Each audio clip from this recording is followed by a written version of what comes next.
ABASESSALONIIKA ekisooka essuula 2 olunyiriri olusooka okutuuka ku lusembayo.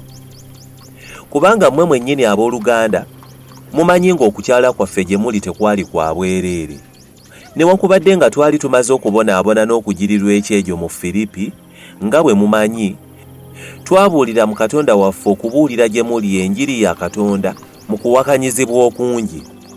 Kubanga okubuulira kwaffe si kwa bulimba, so si kwa bugwagwa, so tekukolebwa mu bukuusa, naye nga bwe twasaanyizibwa Katonda okuteresebwa enjiri, bwe twogera bwe tutyo, si ng'abaagala okusiimibwa abantu, wabula Katonda akema emitima.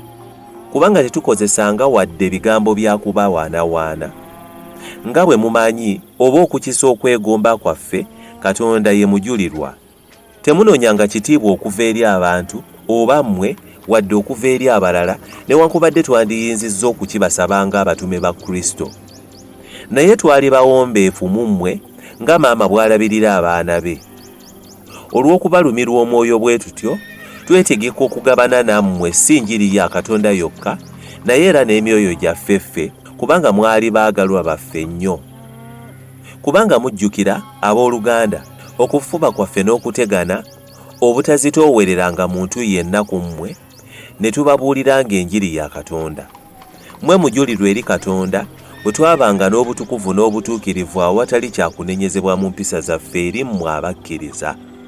Mumanyi nga taata bw'aba n'abaana be, naffe bwe twali nammwe, nga tubabuulirira era nga tubagumya emyoyo era nga tubakubiriza, mulyoke mutambulenga nga bwe kisaanira Katonda abayeeta okuyingira mu bwakabaka bwe ne mu kitiibwa kye.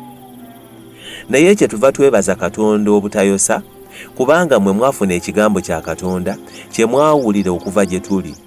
Mwakikiriza si ng'ekigambo eky'abantu, naye nga ddala kiri ekigambo kya Katonda n'okukola ekikolera mu mmwe abakkiriza. Kubanga mmwe abooluganda mwafaanana ekkanisa za Katonda Kristo Yesu eziri mu Buyudaaya, kubanga nammwe mwabonyaabonyezebwa bwe muti ab'eggwanga lyammwe mmwe, nga nabo bwe babonyaabonyezebwa Abayudaaya, abatta Mukama waffe Yesu ne bannabbi, era naffe abaatugoba ne banyiiza Katonda era balabe b'abantu bonna. Era baatuziyiza okubuulira ab'amawanga balyoke balokoke, bwe batyo ne bongera ku bibi byabwe eby'edda, naye obusungu bwa Katonda bubatuuseeko mu nkomerero. Naye ffe abooluganda bwe mwatwawukanako akaseera akatono, mu maaso si mu mutima, tweyongera nnyo okufuba okubalaba mu maaso gammwe n'okubalumirwa ennyo omwoyo, kubanga twayagala okuba gye muli, nze Pawulo omulundi ogw'olubereberye era ogwokubiri, naye Sitaani n'atuziyiza. Kubanga essuubi lyaffe oba essanyu lyaffe oba nguleki ey'okwenyumiririza kwaffe mu maaso ga Mukama waffe Yesu mu kujja kwe, si ye mmwe, kubanga mmwe kitiibwa kyaffe n'essanyu lyaffe.